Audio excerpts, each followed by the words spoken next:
नमस्कार, मैं आरडी भारती और आप देख रहे हैं बिहारी सुल्तान। बिहारी सुल्तान पर आपका स्वागत है, क्योंकि हम आपके लिए वो खबर लाते हैं जो आपके ज़रूरत की है, जो बिहार विधानसभा चुनाव से संबंधित है, युवाओं के रोजगार से संबंधित है।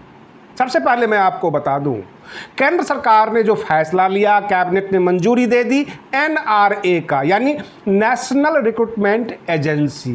ये काफ़ी अच्छा हुआ। ये धंधा कम से कम खत्म हो गया, क्योंकि एक एग्जाम होगा। हर विभाग अपना अपना दुकान सजा लिया करती थी, तरह तरह के फॉर्म भरवाए जाते थे और यहाँ 400 दे दो, यहाँ 500 दे दो, यहाँ 250 दे दो। इस तरह से जो हमारे छात्र थे वो सब के सब केवल फॉर्म में पैसा बर्बाद करते थे और बहाली तो कहीं एक ही जगह होनी थी, और इस तरह से पूरी तरह से अपने आप को आर्थिक रूप से तोड़ लेते थे, जिस पर कम से कम केंद्र सरकार ने रोक लगा दी है। अब मैं आपको लेकर चलता हूं बिहार। नीतीश कुमार जी को आम जनता से बदबू आती है। वो डिजिटल रैली में विश्वास करते हैं, वर्चुअल में करते हैं, एक्चुअल में नहीं करते। होना भी सही चाहिए, क्योंकि वहाँ पे बाढ़ आई हुई है। बाढ़ जब अब ख़त्म होती है तो बहुत सारे इलाके में बदबू आती है, जानवर मर जाते हैं, जनता के बीच जाएंगे, परेशानी होगी। इसलिए बिहार के राजा हैं, घर से बाहर क्यों निकलेंगे? ऐसा ये आरोप श्याम रजक जी ने लगाया है कि वो शहंशाह हैं, वो आम जनता के बीच क्यों जाएंगे। बिहार में बहुजन समाज भी अपनी पूरी तैयारी कर चुका है। कई दल हैं बहुजन समाज में भी, लेकिन सभी के सभी अपनी अपनी तैयारी में लगे हुए हैं। लेकिन आरजेडी मुख्य भूमिका में है। बहुजन समाज के दलों को मैं बता रहा हूं, क्योंकि बहुत सारे बहुजन समाज के मोहल्ले ने साफ साफ कहा कि हम आरजेडी के पक्ष में हैं। परंतु आरजेडी में एक समस्या है। तेज प्रताप यादव तेजस्वी यादव के बड़े भाई हैं, और तेजस्वी यादव चाहकर भी कुछ नहीं कह पाते, क्योंकि बड़े भाई जो हैं। इसलिए लालू यादव जी ने तेज प्रताप यादव जी को बुलाया है, उनकी क्लास लेनी है। और रही बात ये कि लड़ाई किस बात की है, आरजेडी के अंदर रघुवंश प्रसाद सिंह, जो कि सीनियर मोस्ट लीडर हैं, लालू जी के वक्त के हैं, साथ में रहने वाले हैं, और दूसरा एक नेता आ गए हैं रामा सिंह, उनकी एंट्री हो रही है। जाहिर सी बात है, दोनों सवर्ण नेता हैं, सवर्ण वोट साधने की तैयारी है। लेकिन किसी वयोवृद्ध नेता को आप एक लोटा पानी भी तो नहीं कह सकते। आरजेडी समंदर हो सकती है, लेकिन नेता जो है एक लोटा पानी नहीं हो सकता। और जब लालू जी को बताया गया कि पिछले 2019 के चुनाव में तेज प्रताप यादव ने अपने बड़बोलेपन से बहुत सारी सीट को नुकसान पहुंचा दिया। अब ये विधानसभा का चुनाव है, अगर इनको इसी तरह से खुली छूट रहेगी तो आरजेडी को नुकसान हो सकता है। और इसलिए लालू यादव जी उसको समझाने बुझाने के लिए तेज प्रताप जी को जो है बुलाए हैं, उनकी अपनी क्लास लगानी है। आपको एक लेटेस्ट खबर दे देता हूं। इस बार महागठबंधन में झारखंड मुक्ति मोर्चा भी अपनी जगह बनाने के लिए तैयार है। अभी फाइनल नहीं हुआ है कि झारखंड मुक्ति मोर्चा को कितना सीट मिलेगा, क्योंकि झारखंड मुक्ति मोर्चा के जो महासचिव हैं, ये विनोद पांडे, वो बैठक कर चुके हैं। एक दौर का बैठक हो चुका है, बाकी दौर का बैठक होना बाकी है। इसे फैसला तो लेंगे हेमंत सोरेन जी, जो झारखंड के मुख्यमंत्री हैं, और आरजेडी झारखंड सरकार में गठबंधन पार्टनर है। तो जाहिर सी बात है, बिहार में जेएमएम भी चाहेगी कि हम भी गठबंधन पार्टनर बन जाएं। रही बात ये, कांग्रेस के अंदर अध्यक्ष पद के लिए घमासान है। जो सूत्रों के हवाले से खबर है कि कांग्रेस ये चाहती है कि गैर गांधी अध्यक्ष बने, और इसकी लड़ाई चल रही है। अब उत्तर प्रदेश की जो शासन है, यहाँ पे बसपा और सपा दोनों तैयारी कर रही है और सवर्ण वोट साधने की तैयारी है, लेकिन बसपा की पकड़ ज़्यादा मजबूत है।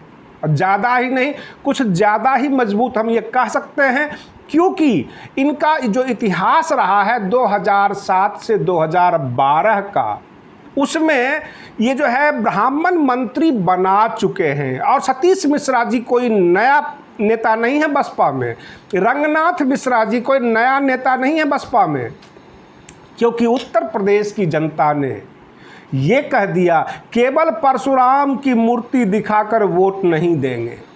अगर आप परशुराम जाप शुरू कर दिए हैं, हम यह भी देखेंगे कि पीछे बार जो पिछली शासन में आपने हमें क्या व्यवहार किया था। तो बहन मायावती जी को कहने के लिए बहुत कुछ है, क्योंकि इनका जो ब्राह्मण प्रेम है, जो सर्व समाज का प्रेम है, ये कोई नया शुरुआत नहीं है। ये 2007 में ही शुरुआत हो गई थी और 2007 में जब ये फुल बहुमत में आई थी, उस वक्त सर्व समाज के दम पर ही आई थी और सर्व समाज के लोगों को इन्होंने मंत्रालय भी दिया था, उनकी बात भी सुनते थे। और पूरे उत्तर प्रदेश को यह विश्वास है कि जो बहन मायावती जी हैं वो सर्व समाज की सुनती हैं, वो नाइंसाफ़ी नहीं करती है, वो जातीय नेता नहीं है, यानी जातिगत फैसले नहीं लेते हैं। ये ब्राह्मण समाज महसूस किया है, उसको समझ में आता है। लेकिन समाजवादी पार्टी भी परशुराम करने लग गई है, और भी लोग हो सकता है लाइन में लग जाएंगे, बहुत सारी बातें सामने आएगी, कांग्रेस भी बोलेगी। तो इसलिए इसका जवाब यह है कि पहले पिछला रिकॉर्ड दिखाओ, उसके बाद परशुराम का नाम लो, तब जाके हम आपको वोट देंगे। आपको बता दें, उत्तर प्रदेश में 2 करोड़ मतदाता हैं ब्राह्मण समाज के, और पूरा का पूरा 80 के 80 लोकसभा सीट प्रभावित कर देते हैं ये। इसलिए परशुराम जाप ज़्यादा हो रहा है। बहुजन समाज पार्टी को करना भी चाहिए सर्व समाज, क्योंकि वो राष्ट्रीय दल है। कोई भी राष्ट्रीय दल क्षेत्रीय दल अथवा किसी जातीय दल की तरह हरकत नहीं कर सकती, 1-2 जाति को लेकर, 1-2 समाज को लेकर नहीं चल सकती। इसलिए बसपा के लिए मजबूरी भी है कि वो सर्व समाज को लेकर चले। और सोचने वाली बात है, केवल बहुजन समाज उत्तर प्रदेश, बिहार, मध्य प्रदेश, यानी जो हिंदी भाषी क्षेत्र हैं, बाकी जगह जब आप पूर्वोत्तर भारत में जाते हैं, साउथ इंडिया में जाते हैं, और भी कई जगह हैं, क्या उन जातियों को सेलेक्ट नहीं करेंगे, इकट्ठा नहीं करेंगे? पंजाब है, पंजाब में भी जाति भेद है, परंतु जितना उत्तर प्रदेश और बिहार में जो चरम पे रहता है जातिवाद, उतना भारत के अन्य हिस्सों में नहीं रहता है। हर जगह विकास की बातें होती है।